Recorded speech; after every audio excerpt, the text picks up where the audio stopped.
Bien, buenas noches. Antes de presentarme y de participar, vamos a esta noche, os pediría que si tuvierais un bolígrafo, porque va a ser herramienta fundamental.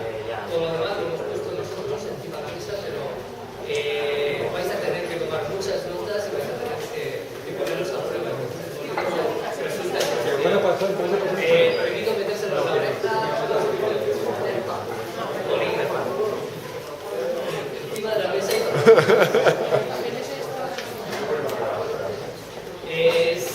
para aquellos que no tengáis bolígrafo, están tratando de conseguiros una herramienta apropiada y al fondo. Pero bueno, mejor si os lo tenga para copiar.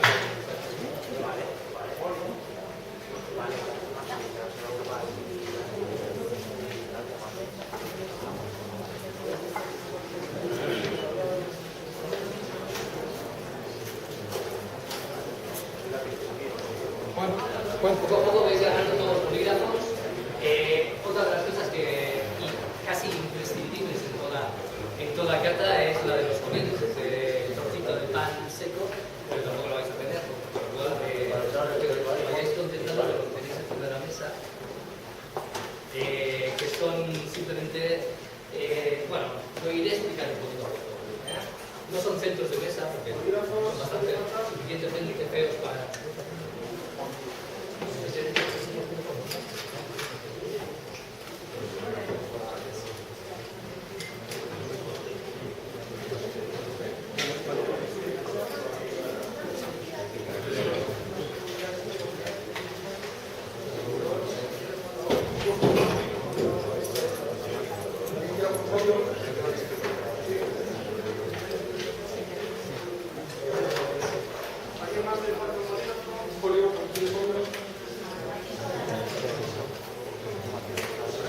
Está bien si en lugar de folios utilizáis digamos, los manteles blancos que tenéis encima de la mesa, digo que los vais a customizar o los vais a tunear y os lo podéis llevar a casa. Veréis que va a merecer la pena la pena.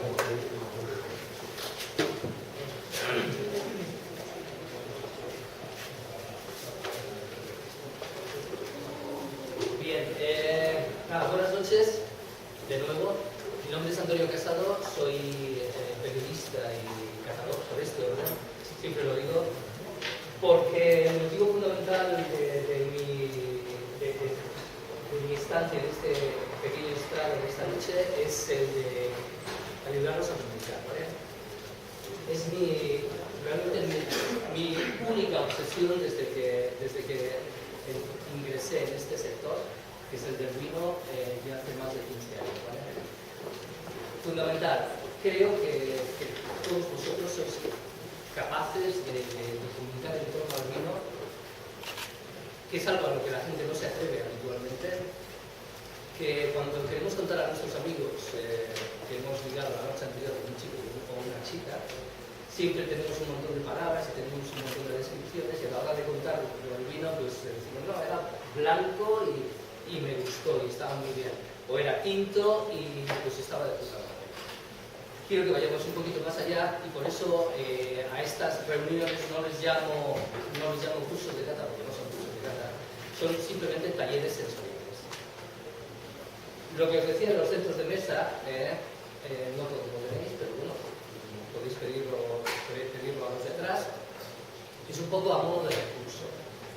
Generalmente cuando tratamos de comunicar en torno al vino hablamos de cosas que a todos nos suenan un poco chino, ¿no? Aquello de fruta blanca, fruta negra, fruta bueno, amarilla, de todos los colores. Parece que es un poco estúpido, pero todo tiene un fundamento. Y en esos centros de mesa de los que hablo vais a tener, sobre todo y fundamentalmente, a efectos de lo que el taller trata esta noche, de los vinos blancos. Entonces vamos a tener todos aquellos elementos que nos van a ayudar a explicar lo que hay en la copa y que va a ser digamos el punto digamos importantísimo en esta noche. Vamos a empezar sirviendo lotes de 3 vinos en un orden que yo tengo establecido, pero el cual vamos a alterar. Veréis que esto parece un poco raro, pero de pronto yo voy a decir, quiero el número 1, y nos van a servir a todos. Pido vuestra colaboración para ayudar a servirlo, es decir, nos van a ir pasando una botella, en este caso la número 1. La vais a ir repartiendo, prefieros una pequeña cantidad, una cantidad moderada, no llenéis la copa. Y lo más interesante de todo esto es que, indiferentes al orden en que sean servidos, esos vinos después, yo voy a tratar de que vosotros, yo os voy a decir el número 1, os voy a identificar como el número 1, uno de los 3 vinos que tenéis en la copa. Y vosotros vais a tener que hacer vuestras apuestas y tratar de localizarlo. Vamos a empezar con un vino que no está, que de algún modo lo servimos a etiqueta descubierta. El resto de vinos esta noche va a ser a etiqueta cubierta, lo que se llama catas ciegas, simplemente porque es un vino espumoso e iba a ser muy fácilmente identificable para todos, ¿vale? Fundamental, que empecéis a servirlo por la copa más a vuestra izquierda, ¿vale? Bueno, se puede cambiar Ese será, digamos, el vino número 1 a efectos de servicio, pero después yo os voy a pedir que vosotros lo hagáis corresponder con el vino que yo os vaya describiendo para este primer lote, ¿vale? Vamos a tocar todo el tema. Bueno, antes de todo, ya he hecho presentación de mí. Me voy a estar moviendo. Yo hace unas semanas era una persona distinta. Esto va a parecer un poco algo a medio camino entre el taller de cata y el club de la comedia, pero yo era una persona enteramente distinta. Me he roto el gemelo. No veáis la cantidad de gente que me ha dicho a lo largo de esta semana, pero yo digo que más del 80% de las personas a las que me he dicho que me he roto el gemelo me han dicho que no te queda el otro, ¿no? Es invertido, pero no lo sé. Después de más de 80 veces que me han dicho que empieza a esto. Con lo cual me voy a mover, pero de un modo un tanto ortopédico. Y lo siento. Fundamental, que no perdáis el orden de las copas, ¿vale? Y que hagáis vuestras propias apuestas. Podemos ir sirviendo también el número 2 y el número 3 inmediatamente. En lugar de servirlo, yo creo que más que nada que la gente tome la botella y se lo vaya sirviendo. Metafóricamente. El 2 y el 3 también. Lo que os decía, vamos a tocar solamente de forma marginal todo lo que está referido a la elaboración de vinos. Fundamental, nos tenemos que quedar con que la elaboración de blancos se trata de coger el mosto, que es el zumo de la uva, y transformarlo. Las levaduras que están presentes en la pruina, que es la capa de cera que cubre las uvas, que se llama viejo también, pues de algún modo empiezan a comerse literalmente el azúcar contenido del mosto y lo transforman en alcohol. Eso es fundamental. La elaboración del blanco, quedaros simplemente con eso. Aquel que quiera alguna profundización, entiendo que aquí hay gente de lo más diverso, hay algunos que sabrán cómo se elabora el vino y otros que no tengan ni la más ligera noción, pero quiero que os quedéis con eso, porque es la transformación del zumo, del mosto, en vino final, simplemente por la transformación de los azúcares contenidos en el mosto en alcohol, ¿vale? ¿Cómo lo digo esto del vino? Nadie se atreve normalmente a reconocer que sabe algo de vinos, que ha asistido a algún curso. ¿Es o no es? Contadme. ¿Es o no es? ¿Cuántos de vosotros han acudido a algún curso de cata? ¿Nada más? ¿Verdad? ¿Solo? Como lo de mi tierra.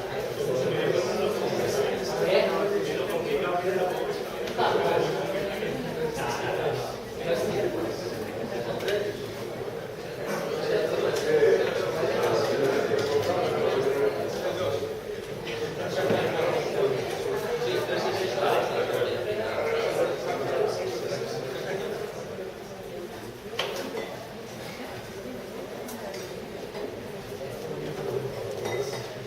Tenéis todas las tres muestras y servidas de la manera adecuada. Recordad que vamos a identificar el servicio por una parte, es decir, el número 1, el número 2 y el número 3, de acuerdo a cómo os lo han ido sirviendo, y ahora vosotros me vais a alterar ese orden. Es por eso que os hemos puesto el papelito, para que toméis notas y para que hagáis vuestras propias averiguaciones. Os pediría que todos vosotros tomaseis una de las uvas que hay encima de la bandejita, la probéis y me digáis qué os traduce. Sin más una idea de dulzura, sin más una idea de acidez, sin más una idea de amargor, ¿qué es lo que os trae a la mente? Lo digo porque más de una gente me ha dicho, es que vosotros los que os empeñáis en transmitir esto del vino, en lugar de decir, joder, pues sabe a vino o no sabe a vino, o huele a vino o no huele a vino, tenéis que tener en cuenta que ese es el punto de partida, que la uva es el punto de partida, que es una fruta que tiene esa mezcla digamos, de acidez, de dulzura y de amargor, y que evidentemente después de la transformación que os he contado, la de que las levaduras actúan y transforman todo el azúcar del mosto en alcohol, pues evidentemente, químicamente, nos tenemos que olvidar de la uva. Es decir, que no podemos referirnos al vino a la hora de describirlo. ¿Me podríais...? Es que necesito yo también un... Ponte falta. Tantísimo. Pasa nada más, caballero. Dos.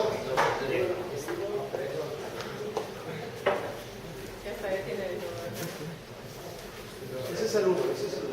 No, ese es el 3. Ese es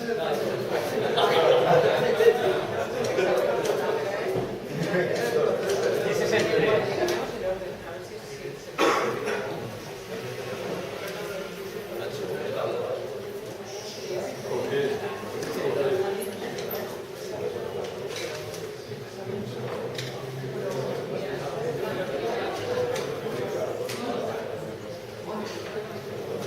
Bien, fundamental que perdáis.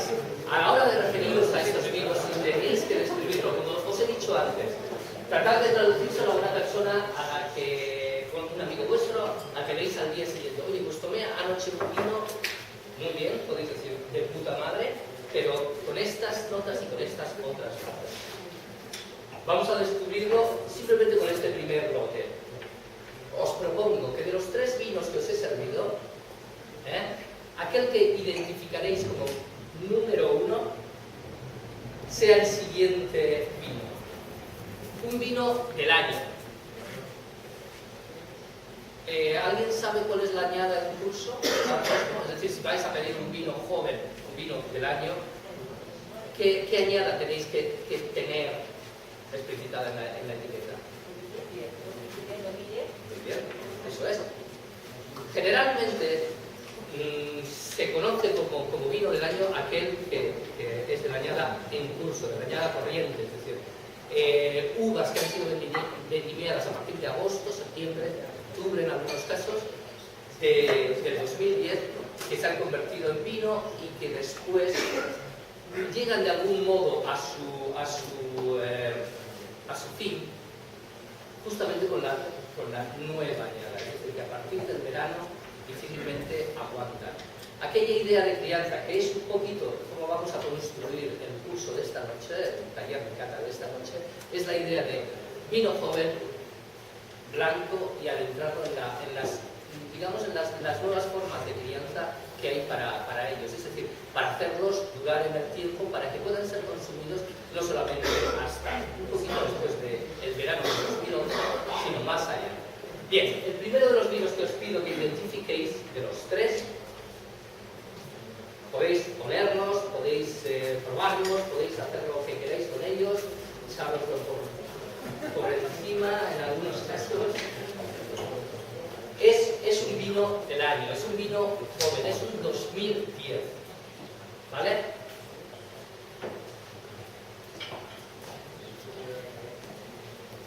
¿Cuál es de todos ellos el que os traduce una mayor idea de frescura? Frescura como tal, es decir, la expectativa que tenéis de ¿cómo lo veis? La mayor idea de frescura os lo produce el número ¿cuál? 3. Están diciendo por ahí el número 1, por eso el 1. Bueno, vamos a ir poco a poco progresando en ello. Bueno, aparte de esa identificación de frescura, os pido la identificación de otros valores. En principio es un moscatel el que os estoy pidiendo, ¿vale? El número 1 es un moscatel.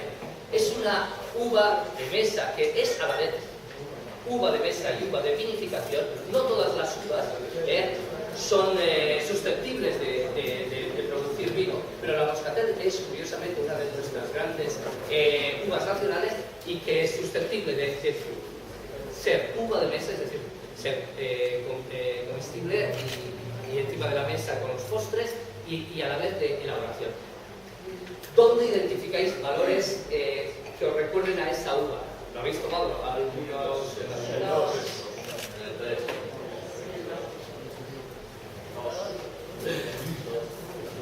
Bueno, vamos a seguir haciendo vuestras apuestas. Primera identificación, frescura. Segunda identificación, carácter varietal. Un carácter, el moscatel, hay diferentes escuelas. Uno es la palabra moscatel, en este caso es moscatel de Alejandría, que es de todas las variedades de moscatel, aquel que tiene una uva más grande, es una uva profundamente mediterránea.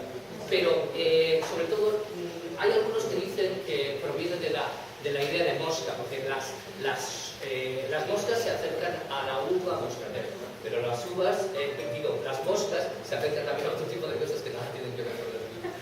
Entonces, yo no lo creo tanto, yo más bien creo que es la traducción al inglés de moscatel es musk. Y musk es también exactamente, es una esencia, es una esencia que proviene de una glándula sexual de determinados ciervos asiáticos, también de algunos regiones, pero que tiene un carácter evidentemente así, muy de feromonas y de tal. Entonces, bueno, os digo, el número 1 lo tenéis que identificar. Yo creo que más o menos vais discutiendo en eso. Seguís oliendo. No vamos a fijarnos hoy en el color.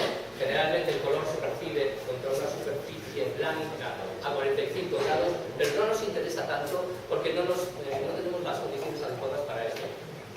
Seguid oliendo, por favor. Os pido que en lugar de estar con los brazos así, sigáis oliendo. Unos y otros vinos hasta tratar de descubrir los valores que os voy a contar todos. Idea de cosa sexual, feromona, frescura y luego en boca.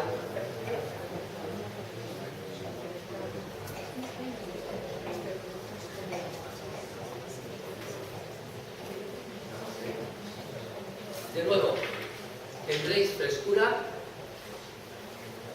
cierto carácter ácido, porque antes cuando habéis tomado la uva, ¿sí? siempre está la idea de que hay una mezcla entre la dulcedumbre propia de los azúcares contenidos en la uva y de la acidez. Esto, a efectos de los que elaboran vino, es importantísimo. ¿Por qué? Cuando hablamos de maduración o de madurez, resulta que la uva, en el momento en que va madurando, va ganando azúcares que después van a ser transformados en alcohol, como hemos dicho, pero va perdiendo ácido, ¿vale? Entonces, el mejor vino es aquel que procede de uvas que tienen el mejor equilibrio entre azúcar, transformada en alcohol, por supuesto, con esa idea golosa, de fruta más o menos fresca, y la acidez propia de la uva, ¿vale? Después podéis probar también, la podéis probar ahora. Hay una uva pasa en cada uno de los centros de mesa, estos que yo llamo, la podéis probar. Efectivamente, el carácter de esa uva es infinitamente distinto al anterior. Con lo cual, en un vino joven, requisito fundamental, que huela y sepa fresco. Luego también tenéis en los platitos tanto el limón, que trata de recordarnos que uno de los componentes fundamentales del vino es uno de los ácidos, el cítrico en este caso, y también la manzana. La manzana representa, por así decirlo, el ácido málico. El ácido málico, que viene del latín malus, que es manzana, y que de algún modo nos da esa idea un poquito más, digamos, esa acidez un poquito más agreste, un poquito más de manzana. Para aquellos que queráis, también podéis hincarle el diente, tanto a la manzana como a la piel. Y que tengáis en cuenta que cuando hablamos de carácter ácido o valores de manzana, pueden ser tanto de la pulpa de la manzana como de la piel, que es infinitamente distinto, ¿vale? Bueno, eso a efectos de lo que va a ser el primero de los vinos. En el segundo de los vinos, ¿lo tenéis más o menos identificado, sí o no? ¿Queréis algún tipo de explicación más de lo que queréis sentir para diferenciar un vino del otro? Jugad solamente con la idea de correspondencia. Si tenéis el número 1, el número 3, el número 1, el número 2, el número 3, a efectos de servicio, poned una rayita y debajo vuestra apuesta, ¿vale?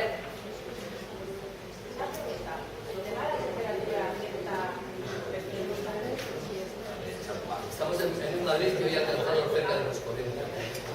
Afecta muchísimo. ¿Dónde te refieres? A la hora de es verdad, ¿qué te parece? ¿Que están suficientemente frescos o no? Un poquito caliente.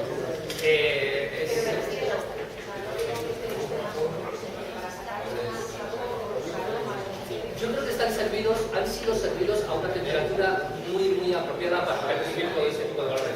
Si tú sirves un vino, cualquiera de estos vinos que tenemos encima de la mesa, 5 grados más fresco, tendrás la oportunidad de ver que te resulta más difícil diferenciarlos. Porque lo único que vas a percibir es una mayor frescura, pero puramente de temperatura. Yo creo que están servidos a una temperatura tal. Es cierto que van perdiendo temperatura muy rápidamente y en estos 5 minutos o más que llevamos hablando, pues evidentemente ha ido rebajando la temperatura. Efectivamente, es menos apetecible. Cuanto más caliente, por así decirlo, es más fácil ver las diferentes connotaciones, pero resulta menos grato al paladar. Eso es enteramente así. No tenemos aquí eso de la apuesta. ¿Lo de la Apuesta.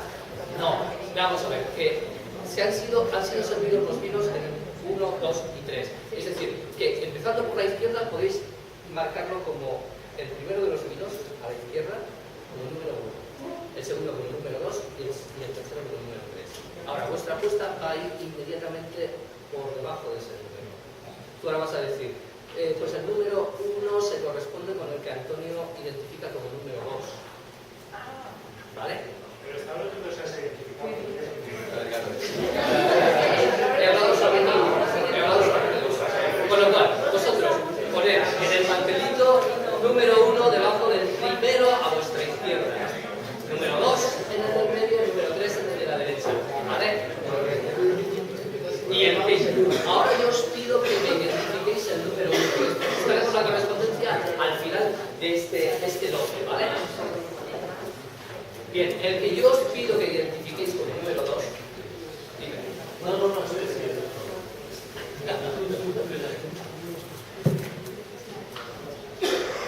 El que yo os pido que identifiquéis como número 2 huele, pero enormemente a aceitunas. Hay muy poquitas aceitunas, pero bueno, irlas pasando. Oled no tanto por tomar la aceituna si queréis, ¿eh?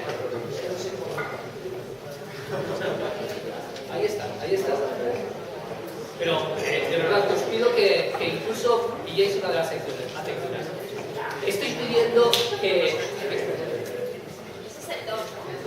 el que yo identifico como número 2, sea cual fuere el orden diferente al orden en que ha sido servido, tiene matices de salmuera, es decir, de aquello de la aceituna en salmuera, en agua salada, simplemente. El número 2, después lo veremos, es uno de los grandes vinos nacionales, es una manzanilla, por supuesto, tiene que ser del Marco de Jerez, en concreto de Sanlúcar de Barrameda.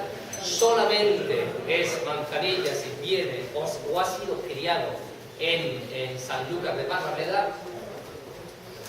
Y es decir, que vosotros podéis coger un vino del Marco de Jerez, podéis traeroslo de Jerez, de cualquiera de los otros pueblos de la zona, pero solamente si pasa al menos 3 años de crianza bajo velo de flor.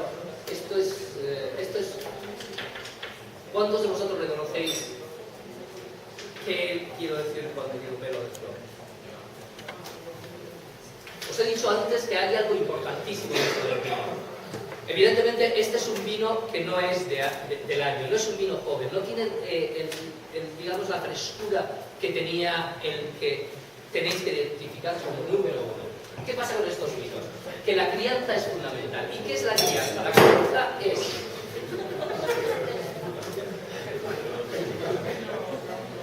¿No hay muertos por allí?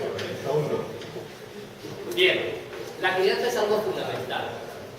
¿Qué es la crianza? Voy a tratar de ser lo más rápido posible. La crianza es tratar de dotar al vino de una mayor estructura molecular para hacerlo durar en el tiempo, ¿vale?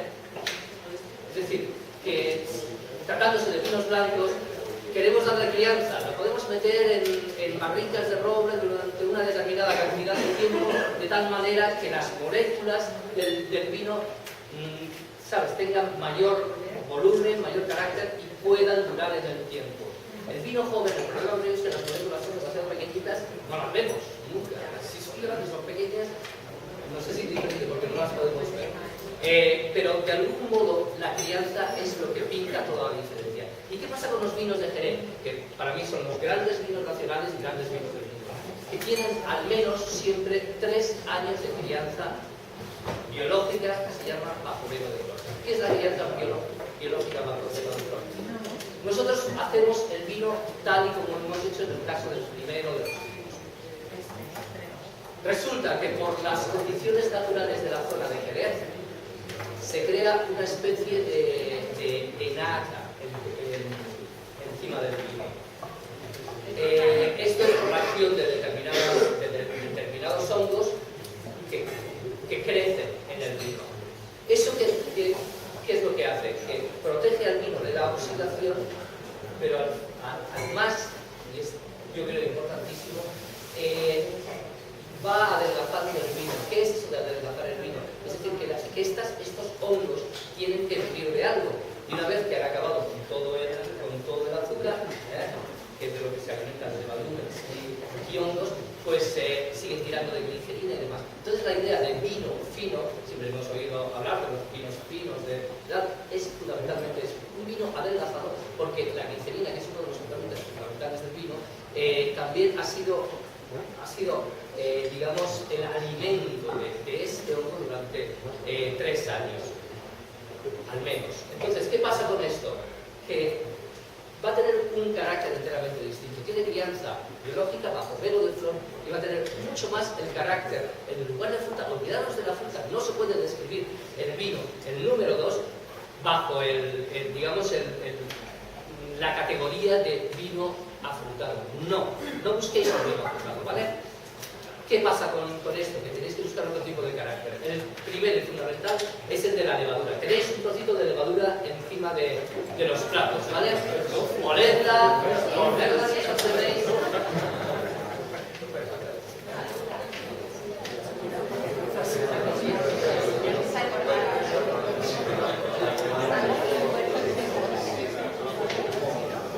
Va a tener mucho más el carácter. En principio, el número 2 va a tener carácter de salmuera. Habéis probado toda la salmuera más o menos. Alguno de vosotros ha tomado alguna de las aceitunas, incluso va a tener también mucho el carácter de la levadura de pan. Es levadura de pan, en definitiva. Pero hay uno de los vinos en los que vais a poder identificar exactamente este tipo de valor. No me diréis que no. ¿Vale? En boca.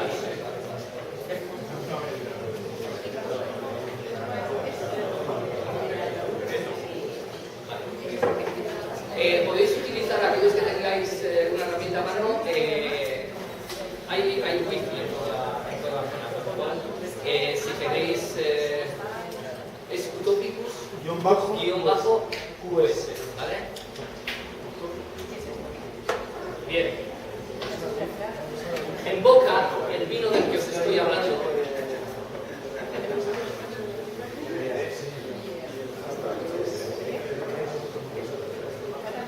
va a estar muy alejado de los valores de fruta que os decía, ¿no?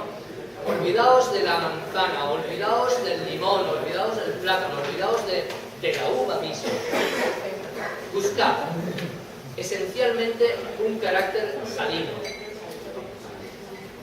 Y yo creo que lo vais a tener fácil, ¿o no? Salino. Algo de los 3 vinos, ¿cuál es el que más os sabe a sal? Pasamos al tercer vino, que si no lo acabamos. Y además veo que estáis viendo todos y que casi nadie ve. Lo cual dificulta mi labor. El tercero de los vinos, el más fácil de todos por la identificación, os lo decía antes. Lo hemos servido a etiqueta descubierta. Es un cava, que es, por así decirlo, nuestra versión particular del champán, hecho bajo el mismo tipo digamos, de métodos, se llama método champenoise. Y en principio, como os he dicho antes, la identificación de colores es muy difícil esta noche, aparenta un poquito más dorado, si lo conseguís ver bien. Y de nuevo, a ver, no vais a poder buscar la idea de nuevo de frescura, de fruta. Es de nuevo idea de crianza. Este vino en concreto se pasa casi 40 meses en Rima. El tema con el champán, con el cava, es que veis la botella, no sé si tiene algo. Bueno, fundamentalmente, la botella. Hacemos el vino primero, ¿vale? Igual que hacemos el vino joven del año. Llenamos estas botellas, echamos un pequeño porcentaje de vino viejo con levaduras. Lo tapamos y provocamos una segunda fermentación en botella, que es la que va a proporcionar ese carbónico, que es lo que de algún modo lo identifica. ¿Qué pasa? Que se pone en rima, así, de este modo, durante una cantidad de meses importantísima. Y aquí es donde vamos a empezar a reconocer y a determinar otro de los valores fundamentales de las crianzas del vino blanco. Y es porque cuando se está produciendo esa segunda fermentación, todo lo que de algún modo las levaduras muertas y todo tipo de residuo se va acumulando en el cuello de la botella. Después se va girando de acuerdo a un plan perfectamente establecido. ¿Por qué? Porque eso que se llama lías, es decir, todas esas heces, todos esos sedimentos, van a darle carácter al vino. En lugar de utilizar, como hemos dicho antes, pues, meter el vino blanco en barricas de roble durante una determinada cantidad de tiempo, vamos a utilizar esas lías para construir lo que habíamos pedido antes. Es decir, una estructura molecular mucho mayor, que le dé carácter al vino, que le dé untuosidad, que le dé como una especie de peso en boca, y lo haga sobre todo, lo más importante, duradero en el tiempo. Que lo podamos consumir no en el año siguiente a su vendimia, sino 10 años, o 15 años, o 20 años después. Eso es fundamental. Entonces estamos hablando que en este primer lote tenemos un vino que es un vino joven del año, con mucha frescura, y luego hay dos vinos de crianza, de dos crianzas enteramente distintas, ¿vale? Evidentemente el cava es el más fácil de identificar. Como decía, los valores de fruta se traducen en valores, digamos, más tostados en nariz. La idea de tostados, de frutos secos tostados, yo no sé. Tengo aquí algún tipo de cosas, pero bueno. Voy a ir pasando, si queréis. No es que tenga que oler a esto directamente. Podéis coger un trocito si queréis también. Esto lo que voy pasando primero es jengibre. Jengibre descachado, es decir, hay jengibre fresco en los... Esto es regaliz. Nos va a ayudar, el segundo de los elementos nos va a ayudar a identificar ya notas más allá de digamos, de esa nota un poquito golosa, un poquito tostada. Nos va a ayudar digamos,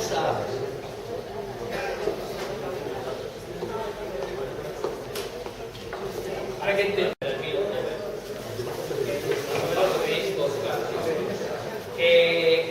era el Marina Alta, un moscatel de las canteras de bodegas del Po. Podéis descubrirlo si queréis en la botella. Está más alta esta. El que he servido como número 2 era también el número 2 de mi serie. Es una manzanilla de Barbadillo que se llama Solear. Y el servido como número 1 era evidentemente el cava, que en este caso es un Torelló País Barcelona, es un gran reserva del 2006. Ved la diferencia que os decía. Uno de los vinos de Marina Alta es un vino del 2010. El cava es un gran reserva con mucho tiempo de crianza y ni más ni menos que la Llana 2006.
tratéis de determinar indiferente a lo que yo os vaya pidiendo cuál es a vuestros sentidos el vino más joven de los tres servidos, ¿vale?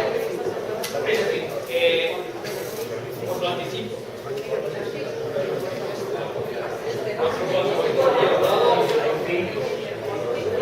Difícil porque en teoría estos tres vinos son de la misma añada, 2010.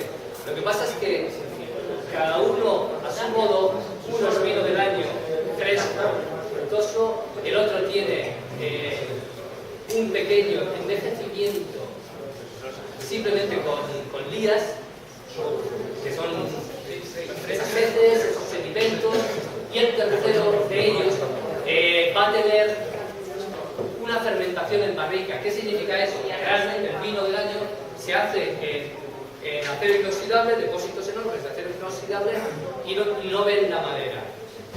Sin embargo, hay ocasiones en las cuales el vino, el mosto, se mete en barricas de roble y se fermenta en estas barricas, con lo cual va a asumir todo tipo de valores, pues, por ejemplo, del regaliz que os he pasado antes, ¿no? Va a tomar valores leñosos, si queréis. Es una palabra que a la bodega no le gusta nada, pero en definitiva es lo que determina la diferencia. Valores leñosos. El vino va a asumir los valores de la madera y va a tener cierto carácter amargoso, si queréis. Como cuando nos comíamos los lápices pequeños o algo de ese estilo.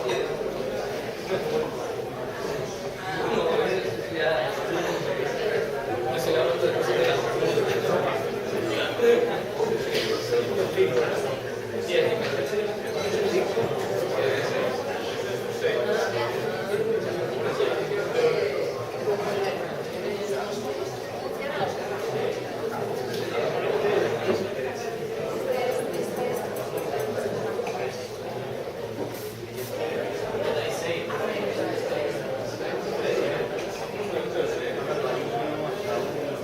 Bien, ¿tenéis ya todas las...?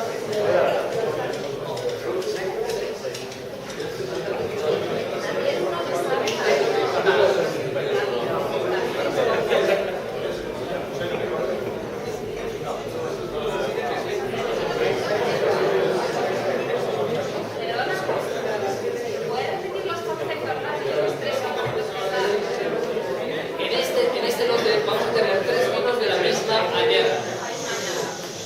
Uno va a ser un vino joven. ¿Qué tenéis que perseguir? La idea de fruta blanca, digo, manzana, ciruela, más o menos madura, matices de hierbas, voy a ir pasando algunas hierbas más.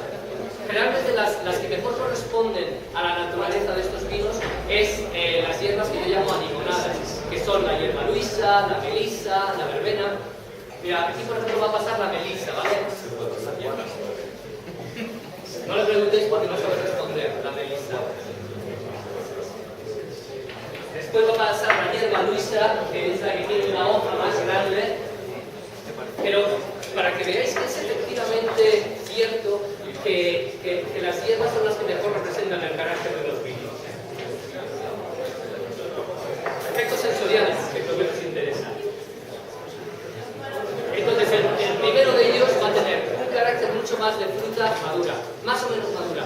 Yo os diría que de hecho el vino joven, el único vino joven que voy a servir en este lote, son los tres de la 2010, pero el único vino joven estrictamente es un vino que tiene un matiz de manzana, reineta, madura. Imaginaos la idea de una manzana amarilla, muy madura.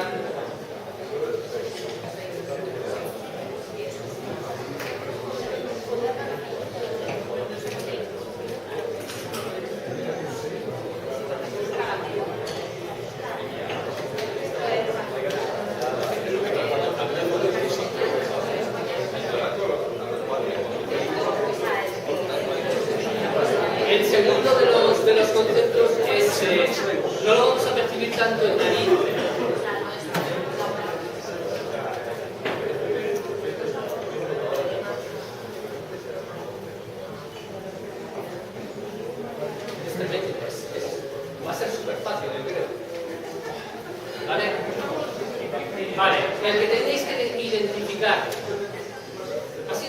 vino con un determinado número, tiene que estar en vuestro vaso, en vuestra copa, a la izquierda, pero yo le voy a dar otro número enteramente distinto, ¿vale? Hemos hablado de 3 vinos distintos. Los que tenéis que descubrir son los siguientes. El que va a ser número 1 de este lote, indiferente al número de servicio, va a ser un vino eminentemente afrutado, con notas de manzana madura. Es un verdejo, para que os hagáis una esta, que es una variedad que está muy de moda, que Rueda la defiende muy bien, que normalmente circula o se inclina por valores de algún modo tropicales, sobre todo con el uso de determinadas levaduras. No vamos a entrar en esto, es decir, que se pueden utilizar las levaduras autóctonas, que son las propias que están del viejo en la piel, o se puede recurrir a matar a esas levaduras autóctonas y digamos, inocular en el mosto un tipo de levaduras, digamos, industriales. Bien. Y diferentes a esto, vamos a buscar un vino con en nariz mucha frescura de fruta. Cierto apunte de, yo diría, de piel de plátano, cierto apunte tropical en forma de piel de plátano, que no está en ninguno de nosotros. Y en boca,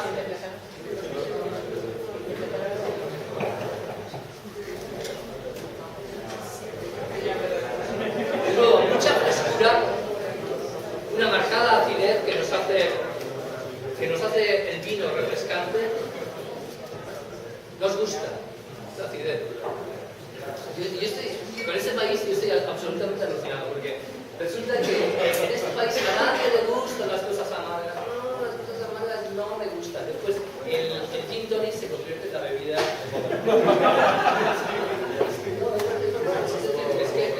cochinamente así.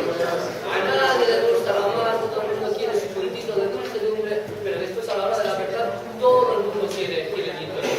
¿Y qué hemos abandonado? Que es lo que nadie se acuerda. ¿Qué hemos abandonado cuando nos hemos decantado, por así decirlo, por el gin tonic? Hemos abandonado los JBs con Coca-Cola, que es algo evidentemente y cochinamente dulce.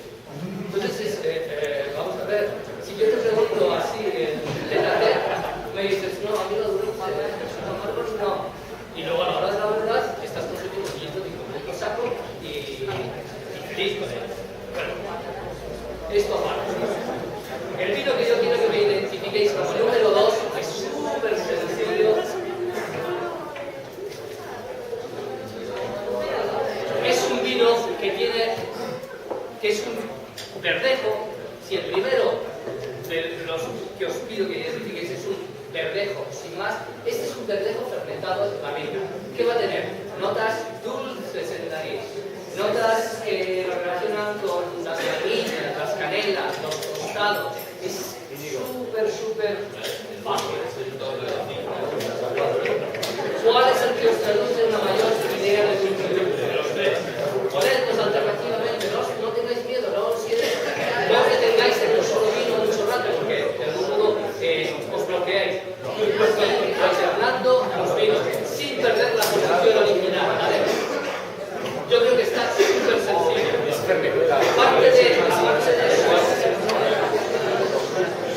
Aparte de la idea, digamos, de dulcedumbre, de madera, ligeros, tostados y demás, hay algo muy relacionado con el jengibre, con las gominolas de jengibre que han pasado por ahí.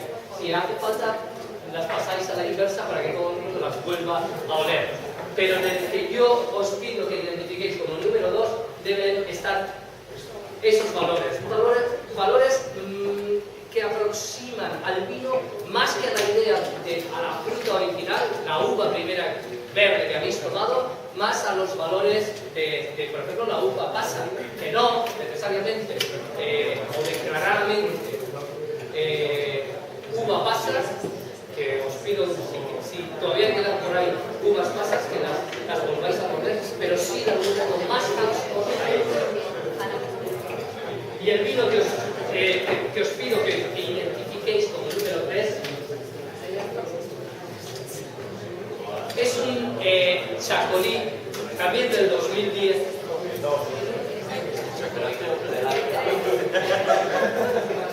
Hay una enorme finura en este vino. O sea, en uno hay, en el vino más joven hay una, digamos, una fruta, pero flagrante, súper fácil. En el que os pido que identifiquéis como número 3, hay una mayor contención, por así decirlo. Está un poco más remiso a contar cosas. Hay una enorme delicadeza. Sí, como yo. Eso es nariz, es la principal característica. Hay mucho de hierbas finas. Este chacolí, lo curioso de este chacolí es que pasa unos cuantos meses en el depósito. Una vez hecho el vino, las lías, que hemos hablado de ellas antes, se van depositando en el fondo del depósito. Y de cara a darle una mayor estructura, esas lías las mueven los enólogos. Pues ¿para qué? Para lo que hemos dicho antes, conceder estructura al vino, dotarle de una mayor estructura molecular y hacerlo más duradero. O sea, que es un vino que presuntamente, a pesar de ser 2010, lo vamos a beber cómodamente más allá del verano del 2011, sin problemas. Entonces, ¿dónde vamos a descubrir realmente los valores de las lías? Pues en boca.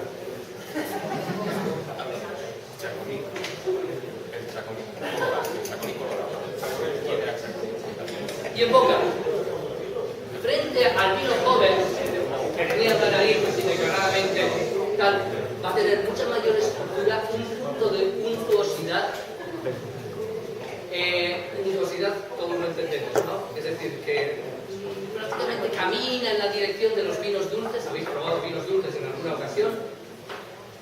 Tiene mucho lo que llamamos nosotros paladar medio, es decir, que dura, con esa untuosidad, con ese carácter, que camina siempre, digamos, en el filo de la navaja, es decir, a medio camino entre lo dulce y lo amargo.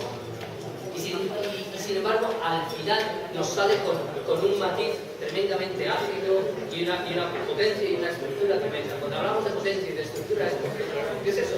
Es decir, que incluso después de haberlo ingerido, es que os veo beber poco, es que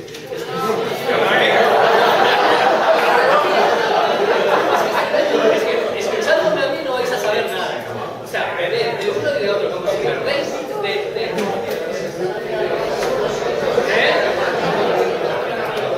o sea, dejar de escucharme, beber.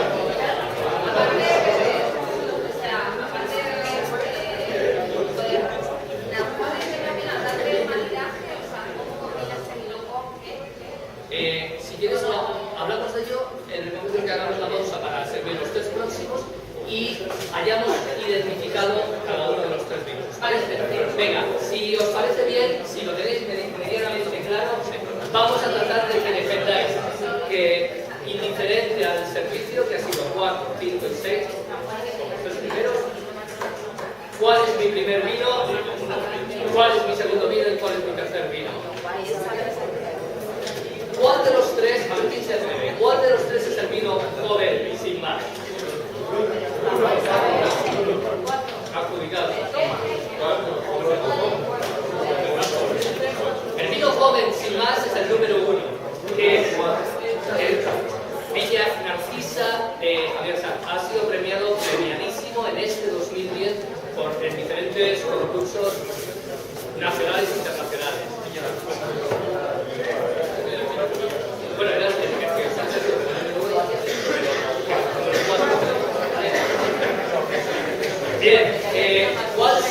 atreve a decir cuál era el chacolí? Es decir,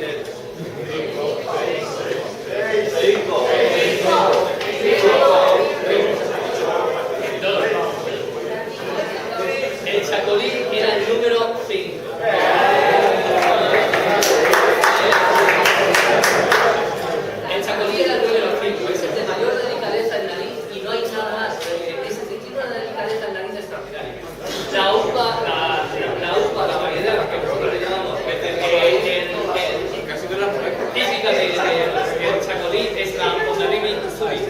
Ondarribi Zuri, que traducido significa la blanca de Fuenterrabía. Ondarribi es Fuenterrabía. La blanca de Fuenterrabía. A mí esto me da dos pensamientos, porque en realidad no es la blanca de Fuenterrabía, es la rubia de Fuenterrabía. Y en atención a eso yo propondría crear una especie de asociación o de grupo que defienda que el vino que tenéis en vuestras copas no sea vino blanco, es vino rubio. O sea, yo de siempre tengo muchos problemas por identificar estos vinos como blancos, porque mi hijo, el otro día, que tiene 4 años, me decía, papá, esto no es... yo le decía, es vino blanco. Y él me decía, no es blanco, papá, es otra cosa. Y efectivamente yo creo que es un poquito la... Pero bueno, Ondarribi Zuri significa literalmente, el nombre de la variedad, la blanca de Fuenterrabía. Yo propondría que fuera la rubia de Fuenterrabía, que es siempre más gozosa. Y nada, ¿veis? De algún modo, ¿cómo se puede construir un vino con una muy buena crianza, total de estructura, de longitud, solamente a base de las lías, que al fin y al cabo, como ya hemos dicho, no son más que heces? Por favor, los 3 últimos vinos.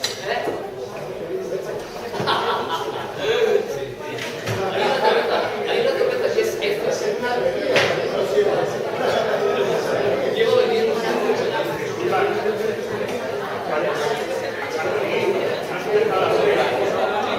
es Chasmendi, es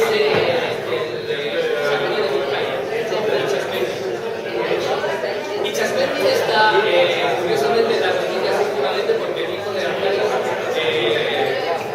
ha hecho de la denominación de origen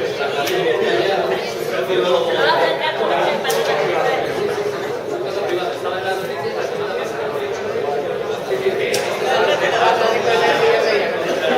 Va a jugar la denominación y digamos el auge del vino, pero como veréis, yo creo que es perfectible la copa, es un vino enorme. Se llama Ichasmendi número 7. El número 7 podéis desnudar las botellas, o sea, al revés. Ya lleváis bastantes vinos como para jugar a desnudarlos. Ichasmendi número 7, ¿qué significa eso? Que justamente identifica el número 7, identifica el depósito en el que se ha producido todo el trabajo de fermentación y de trabajo con lías, ¿vale?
cual yo me inclinaría. Es interesantísimo porque os ayuda a reconoceros a vosotros mismos, vuestros propios gustos personales, y además poder, digamos, pedir vino con autoridad en cualquier lugar. Tenemos aquí cerca un montón de calles que son ejemplares en esto de la oferta de vinos, cava alta, cava baja, todas las latinas, pero es bueno que podáis pedir vinos de acuerdo a vuestras preferencias.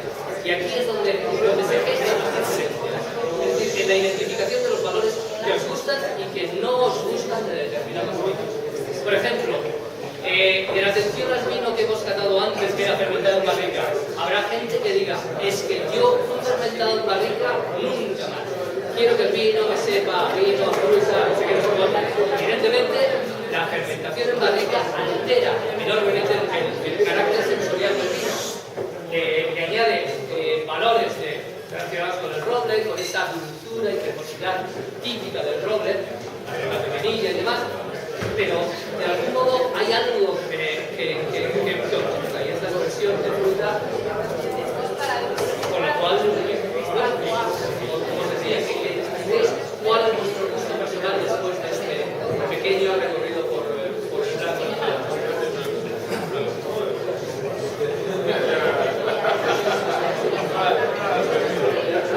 Bueno, os han servido ya el número 7, que será el número 1 de este lote.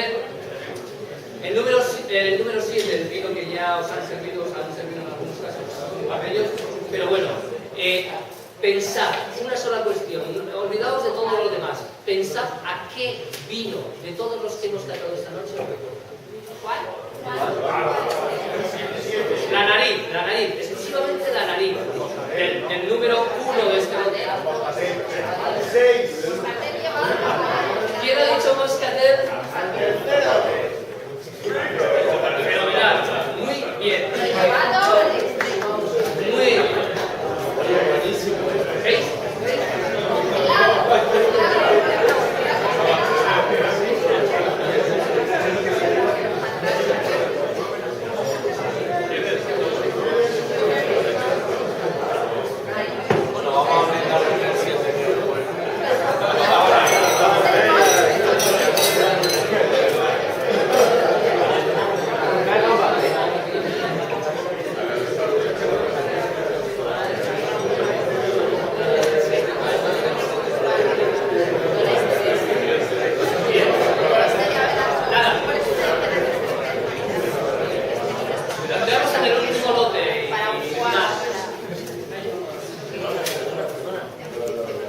Quiero que me identifiquéis como número 1 de este lote. Sencillo. Un vino que es un moscatel, en este caso navarro. ¿Cuál es la diferencia frente al otro moscatel que hemos probado al principio de la tarde? Que es, en este caso, a la uva, hemos dicho antes que es importantísimo lo que es la madurez de la uva. Hay un momento en el cual el equilibrio en la uva entre azúcar y acidez es extraordinario, es óptimo, se llama madurez óptima. ¿Qué pasa? Que en algunos casos, dependiendo de la variedad con la que cuentes y demás, te puedes jugar el tipo y dejar sobremadurar la uva en la misma cepa. ¿Qué significa eso? Que en lugar de recogerla en un momento determinado, cuando el equilibrio es óptimo, dejas que gane un poquito más de azúcar a una costa de perder acidez. ¿Por qué? Porque confías en que la planta es suficientemente vieja para concentrar los valores y para tener un buen equilibrio. En este caso, el vino que os propongo como número 1 es un moscatel navarro, que es de Ochoa, una de las casas que mejor lo hace, es el Ochoa, el moscatel Ochoa, que ellos dejan sobremadurar la uva. Es una uva distinta, es moscatel, pero mientras que la primera que hemos tomado esta tarde es el moscatel de Alejandría, que es más gruesa y es más golosa, en esta variedad, que es la moscatel de grano menudo, generalmente las notas de dulce y un solo vienen por vía de esto, de la sobremaduración en la cepa. ¿qué vamos a encontrar?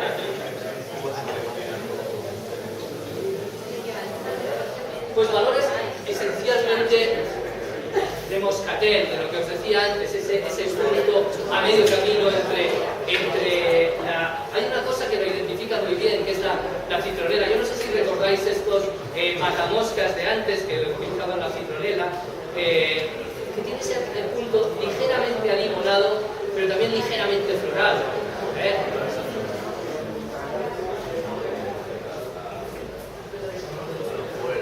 El que quiero que identificáis como el fuego flexible. Y luego, eso en nariz, pero en boca es infinitamente...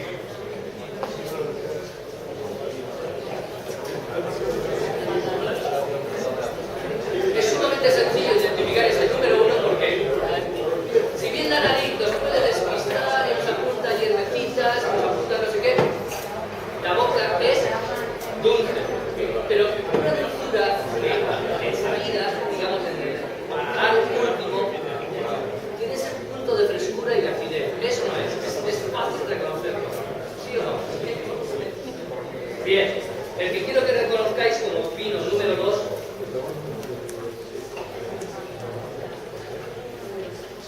es el Pazo Mayor. El moscatel del que os he hablado es un 2010, es la última cosecha, es dañada incluso. El Pazo Mayor, sin embargo, es un año anterior, es el 2009, es una albariño.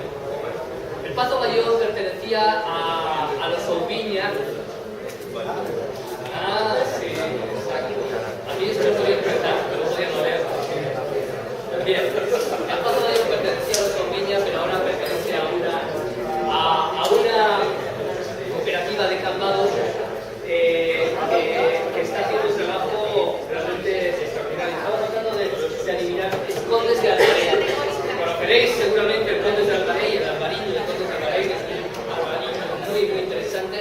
Pues Pazo de Mayor ha sido comprado desde hace 2 años por Condes de Albarell y están elaborando un vino que, de nuevo, el albariño, no hemos visto el albariño en las copas esta noche, pero el albariño es una variedad bastante aromática, con notas generalmente muy relacionadas con la manzana madura, con la ciruela más o menos madura, la ciruela Claudia, la amarilla esta de toda la vida. Eso en nariz, pero teniendo en cuenta que hay un trabajo con Lías, que es un 2009, no lo olvidéis, solamente puede estar ahora entero y verdadero si ha tenido crianza. ¿Cuál ha sido la crianza que ha tenido el Pazo Mayor? Ha sido una crianza a base de Lías, un trabajo de Lías, de mezclar el vino con todos esos pozos, sedimentos y de tratar de dotarle de carácter. Y en boca,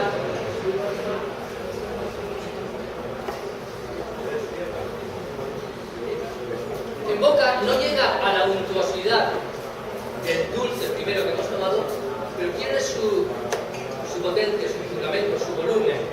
Si bien la parte final es, de nuevo, eminentemente ácido, marcadamente ácido, con muy buena estructura, paladar muy largo, pero en la zona de acidez, y alejado, por supuesto, de toda connotación de dulcedumbre. ¿De acuerdo? Hay una fruta, pero más madura, es decir, sería una manzana madura, sería una ciruela madura, sería eso en nariz. Sobre todo tenéis que perseguir la diferencia en boca. Es decir, que mientras que el primero, el que os pedía como número 1, es un vino eminentemente dulce en boca, a pesar de la final ácido, este es un vino eminentemente seco en boca todo el rato, hasta la parte final donde aparecen las notas ácidas. Y el vino que yo os pido que identifiquéis como número 3 es el Cesa Gewürztraminer. Gewürztraminer, ¿habéis oído alguna vez lo que es la Gewürztraminer? Que se ha congelado.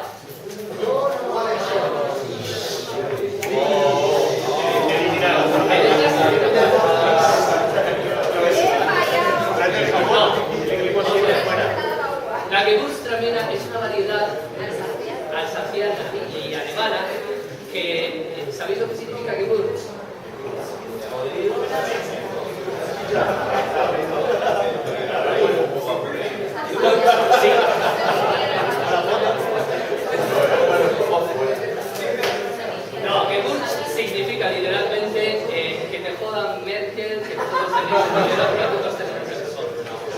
Gewürz significa en alemán especie y tiene ese carácter especial. Más que un carácter especial, yo al vino que presentamos esta noche, que es un vino joven, es un 2010 sin ningún tipo de crianza, le veo un carácter ligeramente amoscatelado, curiosamente. Por eso no ese, digamos, ese matiz floral, ese matiz cítricos. ¿Cuál va a ser la diferencia frente a las otras notas amoscateladas que hemos visto en un moscatel declaradamente moscatel? Pues que en boca no va a haber ningún tipo de concesión a la dulzura, no va a haber ningún tipo de... va a ser frescura, ácida y cítrica, como mucho.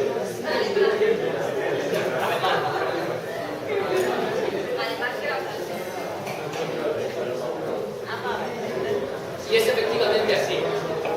Es decir, el más marcadamente ácido de los tres va a ser, sin lugar a dudas, indiferente a la nariz, el Cesa que contamina el 2010. ¿Quién se atreve a proponer el orden? El orden. ¿Quién se atreve a proponer el orden? El que se hemos sentido como número uno, ¿cuál era de los dos?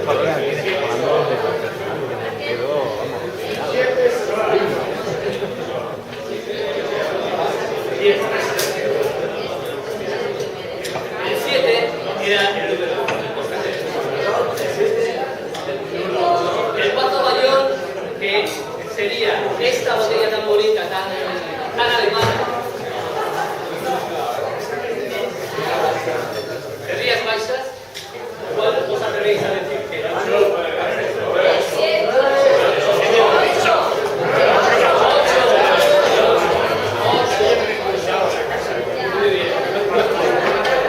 Muy bien. Y el tercero, evidentemente, es el 9.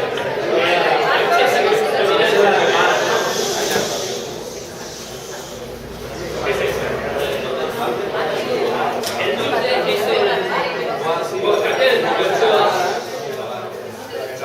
Es el único realmente vino, el único vino dulce de la noche.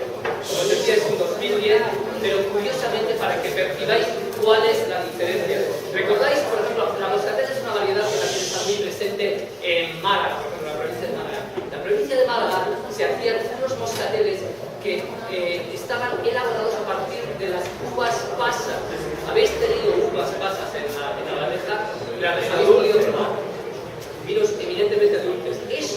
Este moscatel de Ochoa no es exactamente el mismo procedimiento, dejan sobremadurar la uva ligeramente. Está un poquito más arrugadita de lo que habéis visto en la uva fresca, pero un poquito más. Y está, digamos, madura en la cepa, mientras que en Málaga utilizaban el recurso a secarlas en esteras de paja en el mismo suelo con el sol de justicia en la luz. Entonces os podéis imaginar el tipo de vinos que un montón de ingleses y un montón de gente, incluso en Marbella, ahora ya no querrán acordarse, han estado viviendo durante los 70. ¿Cuál es? El Pedro Jiménez, ¿habéis bebido Pedro Jiménez en alguna ocasión? ¿Qué es? ¿Cómo lo recuerdas? Es un vino que evidentemente ¿quién sabe la variedad? La variedad se llama Pedro Jiménez. La variedad de los no tenemos ahí ningún Pedro Jiménez. Estábamos diciendo que Y el Tocay, el que tiene los Ya llegará el Tocay. Vamos por partes. Tocay de bien, es un asunto distinto. El Tocay no vamos a tocarlo a no ser que sea estrictamente necesario. Lo que sí quiero que tengáis bien claro. Muy bien, sí hay cierta semejanza, pero son vinos enteramente distintos. Pero me estaban preguntando aquí sobre la Pedro Jiménez, que todos identificamos como un vino dulce. ¿De qué variedad? Los grandes vinos de Jerez se llaman palminos finos.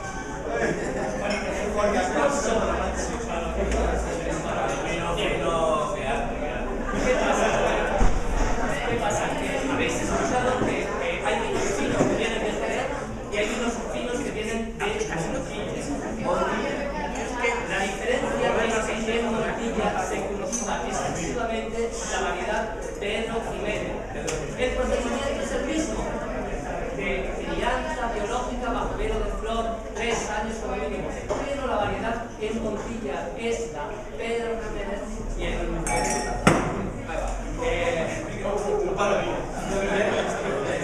si tenéis alguna pregunta realmente importante.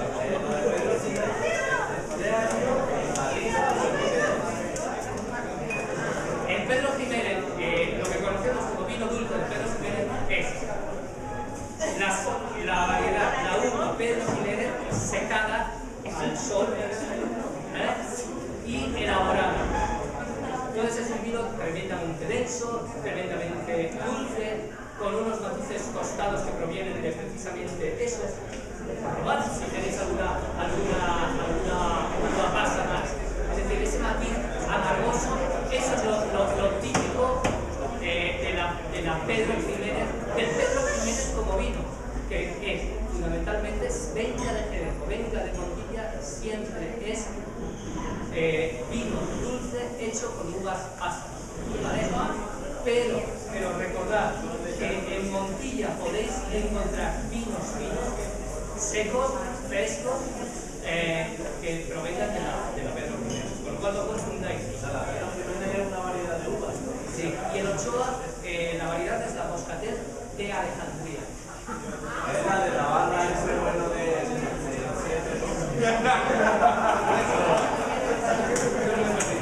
Bueno, chicos, nada, ha sido un placer.